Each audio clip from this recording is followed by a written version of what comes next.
어느 젊은 성공한 사업가가 있었습니다.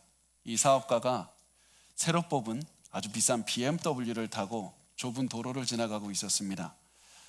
도로가 굉장히 좁았지만은 그래도 이 사람이 급한 마음에 빨리 가야 된다는 생각에 이 도로를 빨리 운행을 하고 있었습니다. 그런데 갑자기 옆쪽에 문 쪽에서 쿵 하고 부딪히는 소리가 났습니다.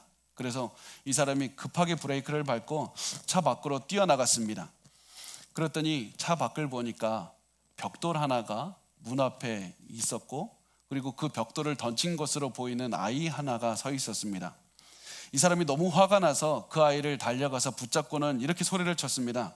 야, 너 누구야? 도대체 무슨 생각으로 벽돌을 던진 거야? 저 차 수리비가 얼마 나온지 알아?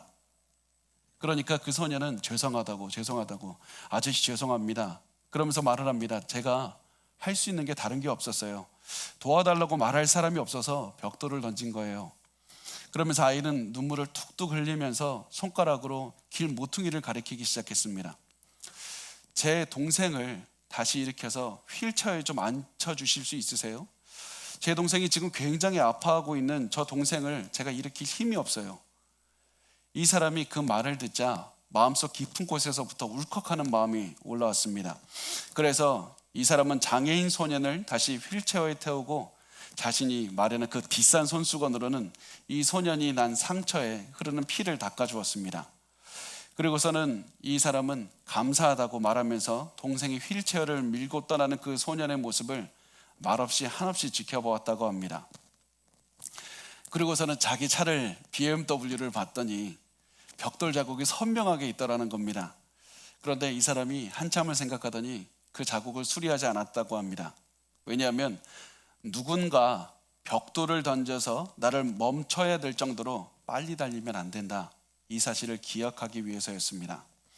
그리고 내가 너무 빨리 달릴 때 누군가는 내 인생에 벽돌을 던질 것이다, 이 사실을 기억하기 위해서 그것을 수리하지 않았다고 했습니다. 여러분, 우리가 누구의 소리도 듣지 않고 빨리 달려가면 우리의 인생에 누군가 벽돌을 던집니다. 그리고 그것은 하나님입니다. 하나님은 우리에게 고난의 벽돌을 던져서 우리가 정신없이 빨리 달려가고 있을 때 우리에게 하나님께 시선을 고정하도록 만드십니다.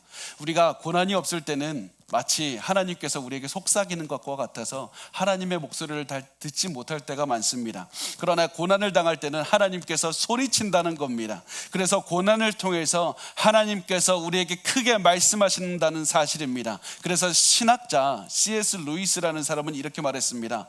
고통은 귀먹은 세상을 불러 깨우는 하나님의 메가폰입니다.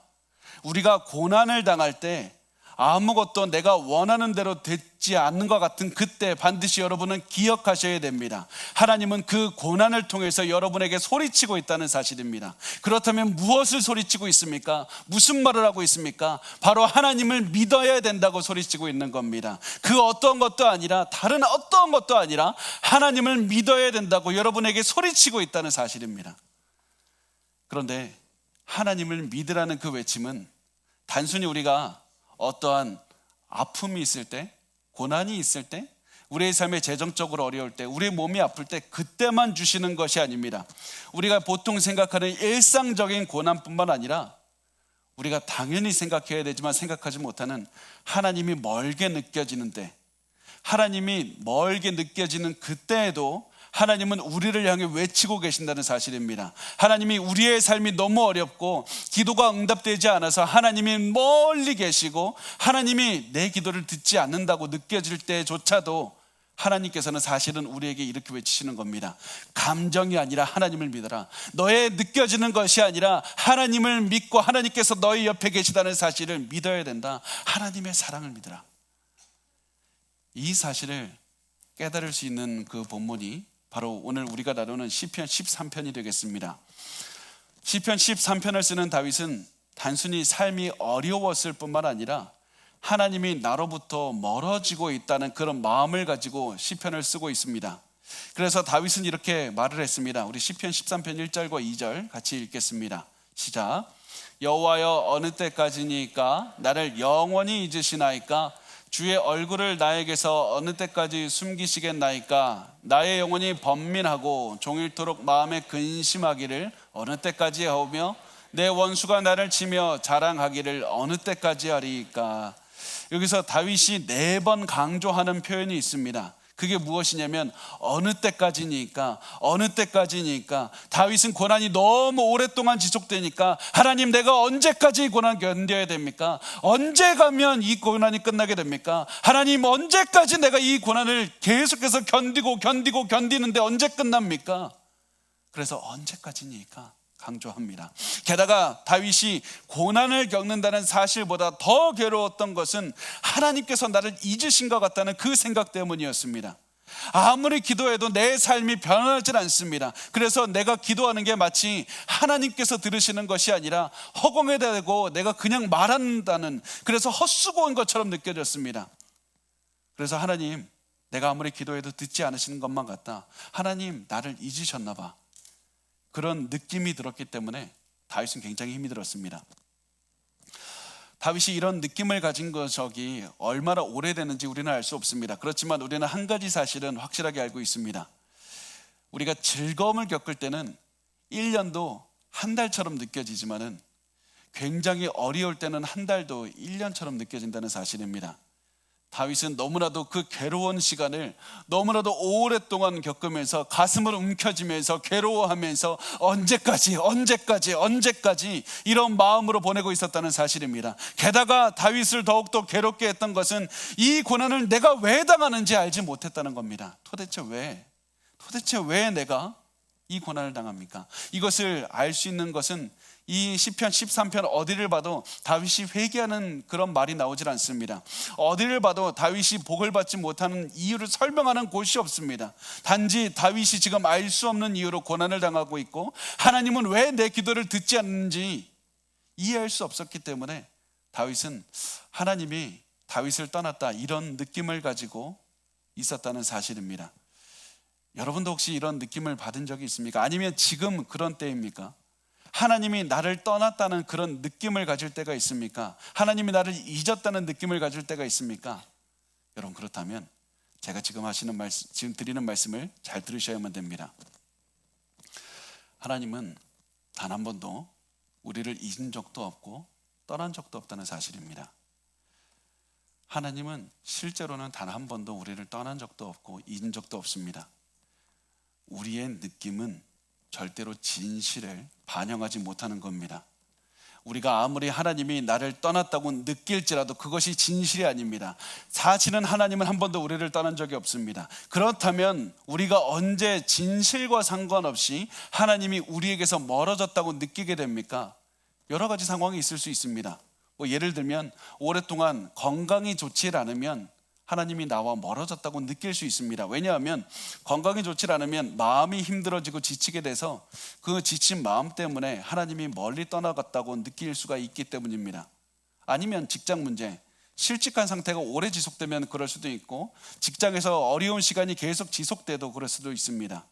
살림살이가 힘들어져서 그럴 수도 있고, 지금까지 잘 자라던 자녀가 갑자기 반항을 하면서 탈선을 하게 될 때 나에게 힘든 시간을 줄 때, 아니면 주변에 너무나도 어려워 그리고 내 주변에 아무도 없어서 외로운 시간이 지속될 때도 하나님으로부터 멀어졌다고 느낄 때도 있습니다. 또 오랫동안 잠을 자지 못해도 우리가 하나님이 떠났다는 그런 마음, 느낌이 들 때가 있습니다. 왜냐하면 우리의 감정은 우리의 몸이나 마음의 상태에 많은 영향을 받기 때문입니다. 그래서 우리가 이런 느낌을 가질 때 2가지로 접근을 하시기를 바랍니다. 첫 번째가 무엇이냐면 몸의 필요를 채우는 겁니다. 만약에 잠이 부족하면 잠을 주무시고 일어나는 것도 도움이 됩니다. 몸이 아프면 적절한 치료를 받는 것도 도움이 됩니다. 그런데 이게 전부가 아닙니다. 이것도 하는 동시에 반드시 더 중요한 것은 이 한 가지 사실을 기억하시라는 겁니다.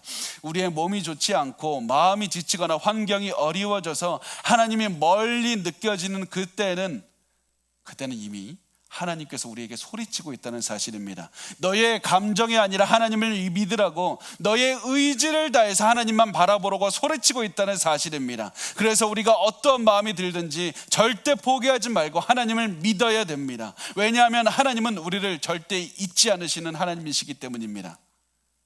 우리는 다윗과 함께 여호와여 언제까지니까? 나를 영원히 잊으시나이까? 이렇게 기도할 때조차 하나님은 우리를 잊지 않으신다는 사실입니다. 하나님이 우리를 잊지 않으신다는 사실은 단순히 그냥 제 생각으로 말씀드리는 것이 아니라 하나님께서 성경에서 이미 이 질문에 응답하셨기 때문에 우리가 알 수 있습니다. 이스라엘 백성들이 엄청난 고난이 지속이 되었을 때 이 사람들은 너무 힘들고 너무 이 상황이 바뀌질 않으니까 하나님 나를 잊으셨나 보다 이렇게 이야기를 했습니다. 하나님 나를 잊으셨습니까? 이렇게 물었습니다. 그 질문을 들은 하나님은 이렇게 응답을 하십니다. 이사야서 49장 15절과 16절 같이 읽겠습니다. 시작. 여인이 어찌 그 젖먹는 자식을 잊겠으며 자기 태에서 난 아들을 긍휼히 여기지 않겠느냐. 그들은 혹시 있을지라도 나는 너를 잊지 아니할 것이라. 내가 너를 내 손바닥에 새겼고 너의 성벽이 항상 내 앞에 있나니. 어머니가 어떻게 자기의 젖을 먹여서 키운 자식을 잊을 수 있겠으며 자기 몸으로 낳은 자식을 잊을 수가 있겠느냐? 절대 그럴 수 없다. 하나님께서 왜 이렇게 말씀하십니까? 어머니의 사랑이 위대하기 때문입니다. 어머니의 사랑은 무엇도 무너뜨릴 수 없기 때문입니다. 어머니의 사랑은 이 세상의 그 무엇보다도 강력하기 때문에 그 어느 것과도 비교할 수 없기 때문입니다. 그런데 우리는 동시에 잘 알고 있습니다. 어머니의 사랑도 실패할 때가 있습니다. 어머니가 자식을 잊을 때도 분명히 있습니다. 그래서 하나님께서는 그 어머니의 사랑을 가리키면서 말씀하십니다. 아무리 뛰어난 어머니의 사랑이라고 할지라도 실패할 때가 있고 너의 어머니도 너를 잊을 때가 있지만 하나님의 사랑은 절대로 실패하지 않는다. 하나님은 단 한 번도 너를 잊은 적이 없다. 너의 어머니는 너를 잊을지라도 하나님은 너를 잊지 아니할 것이고 너의 어머니가 혹여 너를 미워할지라도 하나님은 너를 미워하지 않을 것이다. 너를 사랑할 것이다. 그러면서 하나님께서는 내가 너를 내 손바닥에 새겼다라고 말씀을 합니다. 이 말씀을 듣는 사람들은 너무나도 놀랐습니다. 왜냐하면 그 당시에는 주인의 이름을 노예의 몸에 쓰는 일은 있어도 노예의 이름을 주인의 몸에 쓰는 일은 없었기 때문입니다. 이거 지금 상상할 수 없는 그런 일을 지금 말씀을 하고 있는 겁니다. 게다가 이 말씀이 더욱더 놀라운 이유는 하나님께서 우리의 이름을 손바닥에 새겼다라고 말씀하실 때 새겼다라는 말이 단순히 볼펜이나 펜으로 그냥 썼다는 말이 아니기 때문입니다. 새겼다라는 말의 히브리 원어를 보면 이 글을 망치와 끌로 쳐서 새겼다라는 말이 됩니다. 정과 끌로 계속해서 새겼습니다. 그래서 이 사실을 하나님께서 하나님의 손바닥에 망치로 새겼다는 것이 왜 대단합니까? 왜 놀랍습니까? 이 사실이 위대한 이유에 대해서 알렉 모타이어 교수는 이렇게 말합니다. 하나님의 손바닥에 정과 끌로 새긴 우리의 이름이 바로 예수의 손바닥에 새겨져 있기 때문입니다. 요한복음 20장 19절과 20절 말씀 우리 한번 읽어보겠습니다. 시작. 이날 곧 안식 후 첫날 저녁 때 제자들이 유대인들을 두려워하여 모인 곳의 문들을 닫았더니 예수께서 오사 가운데 서서 이르시되 너희에게 평강이 있을지어다. 이 말씀을 하시고 손과 옆구리를 보이시니 제자들이 주를 보고 기뻐하더라. 예수님께서 제자들에게 못자국 난 손바닥을 보여주면서 평강이 있을지어다 샬롬. 예수님께서는 부활의 몸을 가지고 다 치료하실 수도 있었지만 일부러 못자국 난 손, 이것은 치료하지 않으셨습니다. 왜냐하면 이것이 바로 못자국 난 손바닥에 제자들의 이름이 새겨져 있기 때문입니다. 구약에서 예언한 대로 구약에서 이 하나님께서 정과 끌로서 하나님의 손바닥에 사람들의 이름을 새기셨듯이 예수께서 십자가에 못 박혔을 때 그 못자국으로 새겨진 곳에 바로 제자들의 이름이 있기 때문에 못자국을 보여주면서 평강이 있을지어다 샬롬 하신 것이고, 그리고 이것을 왜 우리에게 기록을 하셨냐면 이 예수 그리스도의 손바닥에 난 못자국에 바로 여러분의 이름이 있기 때문입니다. 성경은 그래서 우리에게 말씀합니다. 우리의 이름을 못으로 손바닥에 새기면서까지 우리를 사랑하신 하나님이 우리를 절대로 잊을 리가 없다. 우리가 아무리 하나님이 우리를 떠나셨다고 느끼고 하나님이 우리 기도를 듣지 않는다고 느낄지라도 하나님은 실제로는 한 번도 우리를 떠나신 적이 없고 우리를 사랑하시고 우리를 항상 기억하신다. 하나님의 손바닥에 우리 이름이 새겨져 있기 때문에 그 어떠한 것도 하나님의 사랑으로부터 우리를 끊을 수가 없다고 말씀합니다. 그래서 우리가 하나님이 나를 잊었다는 생각이 들면 그때 우리는 하나님의 사랑을 더욱 기억해야 됩니다. 손바닥을 보면서 하나님의 손바닥에 내 이름이 새겨져 있다. 고난을 통해 하나님의 사랑을 믿으라는 하나님의 외침을 반드시 기억하셨으면 좋겠습니다. 그런데 다윗은 우리와 똑같은 사람이었습니다. 우리도 하나님께서 나를 잊으셨다라는 생각에서 벗어나라고 하면 머리로 알아도 그것이 실제로는 행동하기는 굉장히 어렵습니다. 다윗도 하나님이 나를 잊으셨다는 생각에서 빠져나오지를 못했습니다. 하나님의 사랑을 믿지 못하고 하나님이 나를 잊으셨다는 생각을 하면서 살았습니다. 그러다 보니까 생각이 더욱더 우울해지고 그 다음에는 하나님께서 하나님의 얼굴을 나에게서 숨기셨다라고 말을 하고 있습니다. 하나님께서 내게 얼굴을 숨겼다라는 말은 하나님이 나를 거부하신다는 뜻이 됩니다. 내가 고난당하는 줄 알면서도 일부러 나를 보지 않는다는 겁니다. 나를 도와주지 않는다는 겁니다. 일부러 나를 외면한다는 겁니다. 이런 생각이 들자 다윗은 너무나도 괴로웠습니다. 왜냐하면 다윗은 지금까지 하나님 한 분밖에 없었기 때문입니다. 사실 다윗은 어머니의 사랑이 실패한다는 것을 본인의 체험으로 이미 알고 있었습니다. 그 증거가 시편 27편 10절에 보면 이렇게 말씀을 합니다. 내 부모는 나를 버렸으나 여호와는 나를 영접하시리이다. 내 부모는 나 버렸습니다. 내 어머니도 그렇게 강하다고 하는 어머니도 나를 버렸습니다. 그렇지만 하나님 나를 포기하지 않았습니다.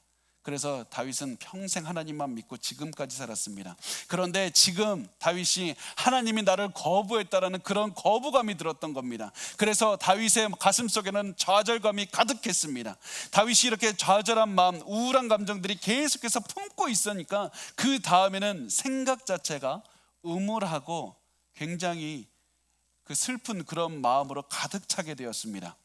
우리가 시편 13편 2절 말씀 우리 같이 읽어보겠습니다. 시작. 나의 영혼이 번민하고 종일토록 마음에 근심하기를 어느 때까지 하오며 내 원수가 나를 치며 자랑하기를 어느 때까지 하리이까. 다윗이 내 영혼이 번민하게 되었다라고 말을 하는데 이 문맥에서 보면 번민하게 되었다라는 말의 뜻은 나 자신에게 스스로 물었다라고 말하는 것이 그 의미가 있게 됩니다. 그래서 다윗이 스스로 이렇게 묻는 겁니다. 내가 왜 이렇게 됐지? 내가 왜 이런 상황까지 왔을까? 내가 왜 이런 고난을 당했지? 내게 왜 이런 고난을 당하는 이유가 무엇일까? 그렇게 자꾸 이게 굉장히 슬프고 악한 그 마음, 하나님이 가득하지 않은 그 마음에 자꾸 생각하고 반추하다 보니까 좋은 것이 나올 리가 없습니다. 그러다 보니까 자신의 마음에 이런 생각이 듭니다. 과거에 내가 어떤 죄를 지었을까? 과거에 내가 잘못한 게 뭐지? 분명히 과거에 잘못한 일들을 기억했더니 내 마음에 잘못한 것들이 자꾸 생각이 나고 그래서 자책하게 되었고 스스로 처벌하는, 스스로 채찍질하는, 상처 주는 그런 생각들을 계속해서 하게 되었습니다. 또다시 반추하고 또다시 자책하고 또다시 반추하고 그래 그때 내가 잘못했기 때문에 하나님이 나를 처벌하는 것이다. 계속해서 이런 생각을 하게 됩니다. 분명히 과거에 하나님이 나를 용서해 주셨다라는 그 사실을 알고 있음에도 불구하고 자꾸 슬픈 생각을 하다 보니까 자꾸 슬픈 생각에서 또다시 생각하다 보니까 내 잘못을 또다시 끄집어내고 또다시 자책하고 또다시 끄집어내고 또다시 자책하게 되었던 겁니다. 이렇게 자책하는 마음이 가득했기 때문에 마음에 근심이 가득했고 슬픈 생각으로 가득 차게 되었던 겁니다. 여러분도 마음에 나도 모르게 슬픈 생각이 가득 찰 때, 나도 모르게 자책하는 마음이 들 때 내가 과거에 왜 그렇게 살았을까? 그게 다 지금 내가 이런 어려운 것을 당하는 것이 과거 그때 일 때문이 아닐까? 그런 생각이 계속해서 들어갈 때 여러분 반드시 기억하셔야 됩니다. 여러분의 감정은 진실을 반영하지 못한다는 겁니다. 여러분이 아무리 악한 생각, 슬픈 생각을 많이 한다 할지라도 그것이 진실은 아니라는 사실입니다. 아무리 우리가 많은 복을 받아도 우리의 감정이 좋지 못할 때도 있는 것이고, 하나님이 우리 옆에 아무리 가까이 계셔도 하나님이 멀리 계시다고 느껴질 때도 있는 겁니다. 그래서 우리가 우리의 감정을 의지하면서 살아가면 안 됩니다. 게다가 우리가 기억해야 될 것이 있는데, 우리가 우리의 슬픈 생각을 하도록 부추기는 요인들을 우리가 알아야 된다는 겁니다. 그래서 내가 슬픈 생각을 왜 자꾸 들까? 그것을 깨달아야 됩니다. 어떤 분들은 성향 자체가 우울해서 아무리 악한 일이, 나쁜 일이 없어도 자꾸 우울한 마음이 들 때가 있습니다. 이것이 유명한 마틴 로이드 존스 목사님께서 의사 출신이시잖아요. 그래서 그분이 이 분석을 해본 결과, 자꾸 우울한 성향을 가지신 분들은 나도 모르게 평생 그냥 우울한 생각이 들 때도 있다. 이것이 우리의 삶의 해결책은 되지 않지만, 내가 왜 우울한 생각이 자꾸 드는지 그것을 이해할 수 있게 됩니다. 어떤 분들은 몸이 아프면 우울한 생각에 계속해서 빠지게 되기도 합니다. 그래서 우리가 잘 아는 찰스 스펄전 목사님, 그 목사님이 평생 우울증으로 사실은 고생을 하셨는데, 그 이유가 무엇이냐면 평생 참을 수 없는 통풍이 있었기 때문이었습니다. 통풍이 너무 심하니까 이 통풍이 몸에서 떠나질 않아서 우울한 생각들을 계속해서 가득하게 되었다는 사실입니다. 그래서 우리가 이런 여러 가지 이유로 슬픈 감정을 느낄 수도 있고 자책하게 될 수도 있습니다. 그런데 우리가 계속해서 기억해야 되는 것은, 우리의 감정, 우리의 슬픈 마음은 진리가 아니라는 사실입니다. 우리가 자책하는 마음이 들었다고 해서 하나님께서 우리를 책망하신다는 것도 아닙니다. 그래서 만약에 우리에게 우울한 생각이 든다면, 우울한 마음이 자꾸 든다면, 슬픈 생각으로 자꾸 자책하게 된다면, 여러분 절대 우울한 생각 속에 빠지지 마시기 바랍니다. 어떻게 해서든 우울 속에서 나와야 됩니다. 어떻게 해서든지 슬픈 생각에서 나와야 됩니다. 그렇다면 어떻게 해야 우울한 것에서 나올 수 있습니까? 내가 안 해봤는 줄 아십니까? 나도 해봤지만 우울한 생각에서 나올 수가 없었습니다. 어떻게 나올 수 있습니까? 그것은 바로 근본적인 해결책은 믿음밖에 없습니다. 하나님은 나를 변하지 않으시고 나를 오늘도 사랑하신다는 그 믿음을 가지고 사는 것이고, 그 믿음을 기반으로 기도하는 것입니다. 어떻게 해서든지 감정에 빠져들지 않고 객관적인 진리를 믿게 해달라고 기도하셔야 된다는 사실입니다. 이것이 바로 우리가 가져야 되는 올바른 의지가 됩니다. 그런데 다윗은 여전히 우리와 같은 사람이었고, 마음이 슬픈 감정에서 빠져나오지를 못했고 그 상태가 지속되었습니다. 그랬더니 마음이 너무 힘들었습니다. 그래서 이제는 이런 생각이 듭니다. 하나님께 지금 나를 힘들게 하고 있는, 나에게 이기고 있는 저 원수가 언제까지 나를 힘들게 할 겁니까? 나 견딜 수가 없습니다. 사실은 우리는 이 다윗을 힘들게 하는 원수가 누구인지 모릅니다. 평소에 다윗을 힘들게 했던 사울 왕이 될 수도 있고, 아니면 블레셋 군대가 될 수도 있습니다.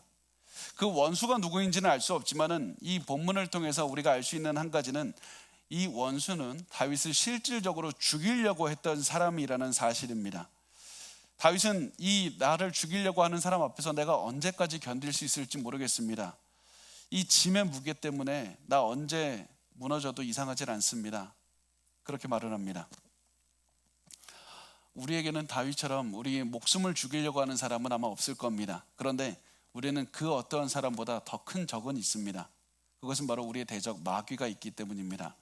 베드로전서 5장 8절에 말씀을 합니다. 근신하라, 깨어라, 너희 대적 마귀가 우는 사자같이 두루다니며 삼킬 자를 찾나니, 우리의 원수 마귀는 우리의 마음에 죽음을 맛보게 하고 슬픔으로 가득 채우게 한 다음에 우리를 결국에서는 영원한 죽음으로 이끌고 가는 것이, 그것이 마귀의 목표입니다.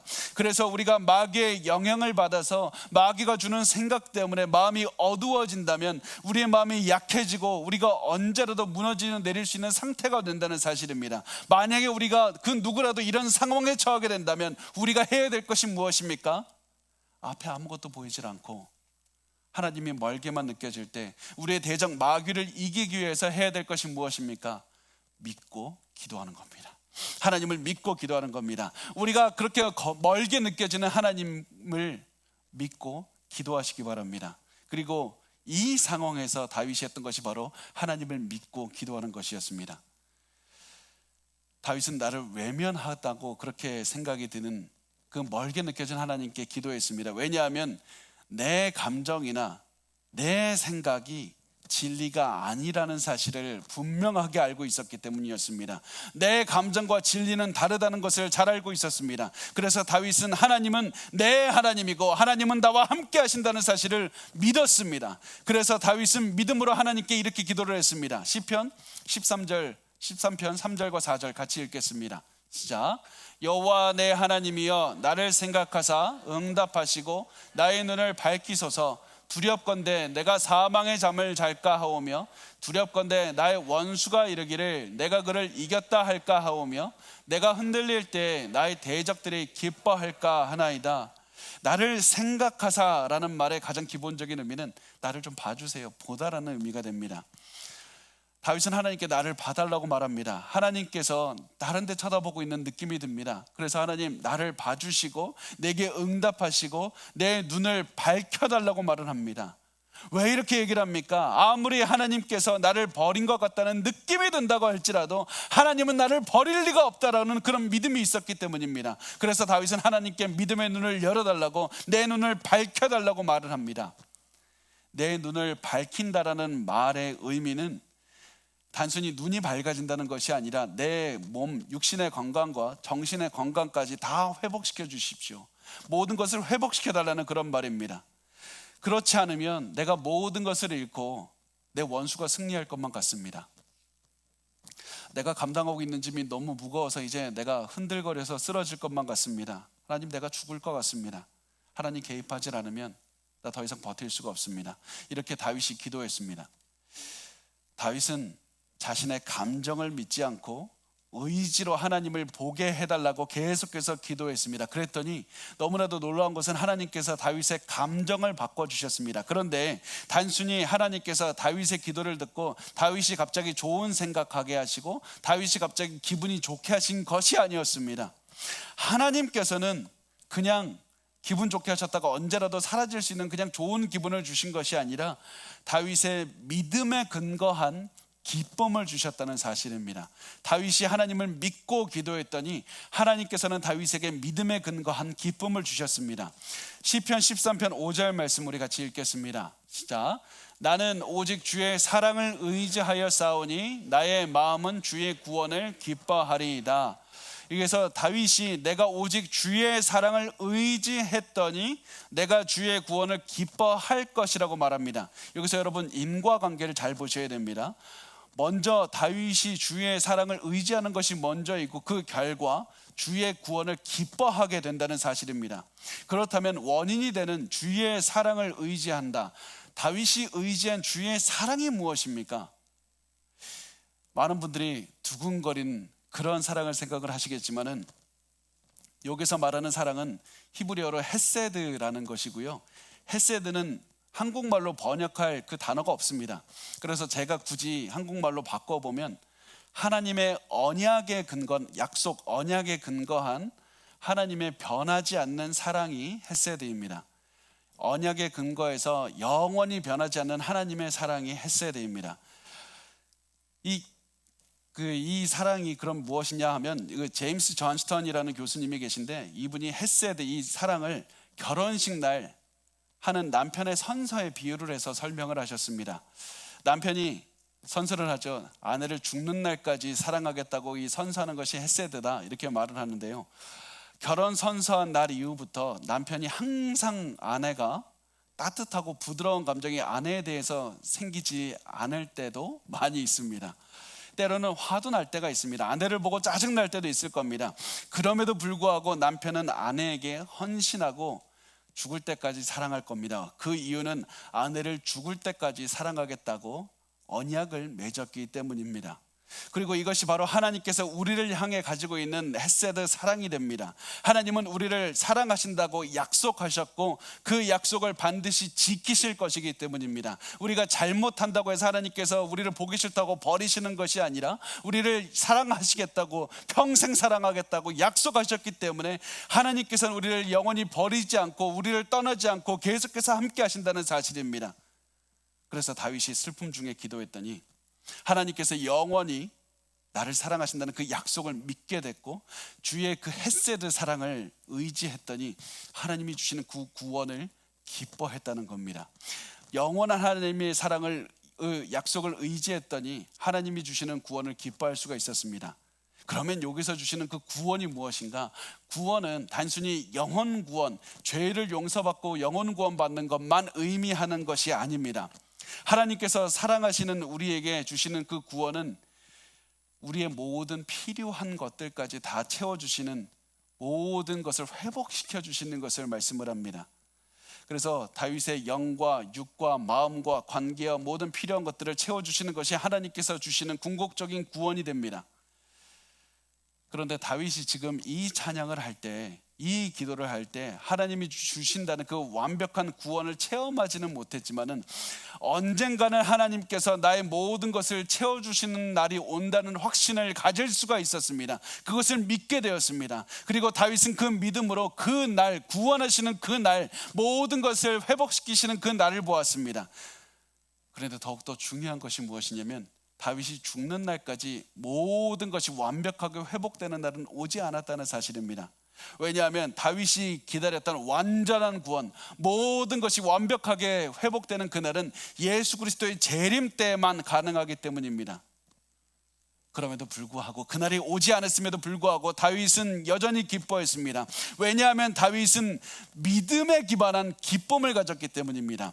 다윗은 믿음으로 완벽한 구원의 날을 바라보았기 때문에 기뻐할 수 있었던 겁니다. 그리고 이것이 바로 우리의 삶에 적용해야 되는 삶의 기준이 됩니다. 삶의 원리가 됩니다. 오늘 살아가는 우리의 삶은 여전히 부족한 것이 많을 겁니다.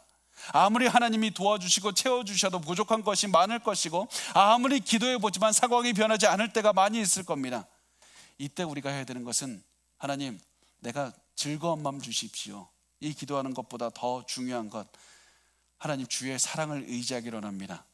영원히 우리를 사랑하겠다는 하나님의 언약을 믿는 믿음을 달라고 기도하셔야 됩니다. 그렇게만 된다면 미래에 우리에게 주실 그 구원, 모든 것을 회복시켜 주시는 그 구원을 바라보면서 기뻐하게 될 겁니다. 지금 당장 내 상황은 변한 것이 없지만은 언젠가 모든 것을 채워주시는, 나를 사랑하시는 그 하나님의 구원의 나를 바라보면서 기뻐하게 될 겁니다. 게다가 우리가 단지 이 땅에서 누리는 그 회복의 날을 바라보면서 기쁨을 누릴 그것만 되는 것이 아니라 영원한 하나님의 나라에서 누리는 그 구원의 기쁨까지 누리게 해주신다는 사실입니다. 그래서 하나님을 위해서 평생을 살면서 수많은 부족함을 체험했던 바울은 이렇게 말합니다. 고린도서 4장 17절과 18절 우리 같이 읽겠습니다. 시작. 우리가 잠시 받는 환난에 경한 것이 지극히 크고 영원한 영광에 중한 것을 우리에게 이루게 하매니, 우리가 주목하는 것은 보이는 것이 아니요 보이지 않는 것이니, 보이는 것은 잠깐이요 보이지 않는 것은 영원함이라. 우리가 삶을 살면서 수많은 환난을 겪게 됩니다. 하나님은 우리가 살면서 겪는 환난들을 피하게 하실 수도 있었지만은 하나님은 그렇게 하지 않으셨습니다. 우리가 다른 것들을 느끼지 않게 막으실 수도 있었지만 그 모든 것들을 느끼게 두셨습니다.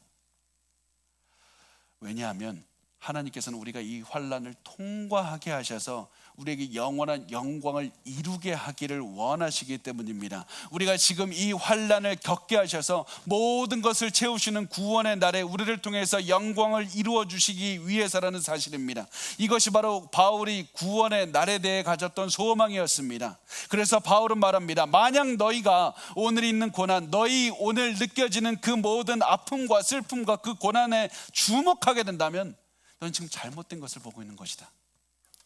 보이는 고난이 아니라, 지금 너에게 느껴지는 그것이 아니라 보이지 않는 하나님의 영광에 주목을 해야 된다. 하나님은 보이는 고난을 통해서 보이지 않는 영원한 영광의 중요한 것들을 이루어 주실 것이다. 그러므로 믿음으로 보이지 않는 것에 집중하라. 지금 믿음으로 너희의 눈에 볼 수 있는 것을 바라보지 말고 보이지 않는 것에 집중하라. 만약에 보는 것에 집중하면 너희는 가짜에 속는 것이다. 잘못된 것을 바라보고 있는 것이다. 믿음으로 보이지 않는 하나님의 언약에 집중을 해야 되고, 믿음으로 우리의 소망을 하나님께 두고, 하나님의 사랑에 두고, 하나님의 구원의 날을 두고 하나님을 믿어야 된다고 바울은 말을 하고 있습니다.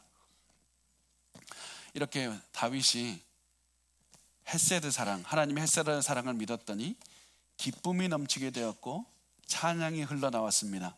단순히 감정이 좋아서 그냥 좋은 생각이 나서 노래한 것이 아니라 다윗은 하나님의 구원에 대한 그 흔들리지 않는 믿음이 다윗 가운데 흘러넘쳤더니 이것이 기쁨을 만들어냈고 이 기쁨이 찬양을 만들어냈다는 사실입니다. 그래서 시편 13편 6절은 이렇게 말씀합니다. 내가 여호와를 찬송하리니 이는 주께서 내게 은덕을 베푸심이로다. 다윗은 내가 이제 하나님을 찬양할 것이라고 말을 합니다. 처음에 다윗이 자기의 감정, 내 마음, 내 느끼는 것, 내 환경에 집중했을 때는 하나님이 주시는 복을 하나도 바라볼 수가 없었습니다. 그런데 다윗이 의지를 가지고 기도했을 때 다윗은 하나님께서 주시는 그 사랑과 구원과 소망을 체험할 수 있었고 그제서야 비로소 하나님이 베풀어 주시는 즐거움을 체험할 수가 있었고 그때 비로소 찬양을 할 수가 있었다는 사실입니다. 여러분, 지금 다윗이 겪는 이 어려움을 여러분도 겪고 있습니까? 지금 어려운 시간을 보내고 있는 분이 있습니까? 하나님이 나를 외면하셨다, 하나님으로부터 내가 멀어졌다, 하나님 내가 아무리 기도해도 하나님 아무런 느낌이 나질 않아요. 이런 생각을 가지시는 분이 있다면 우리가 지금 해야 될 것은 하나님 단순히 내 기분 좋게 해주십시오, 내 마음을 기쁘게 해주십시오, 이렇게 기도하기를 바라는 것이 최우선 과제가 아닙니다.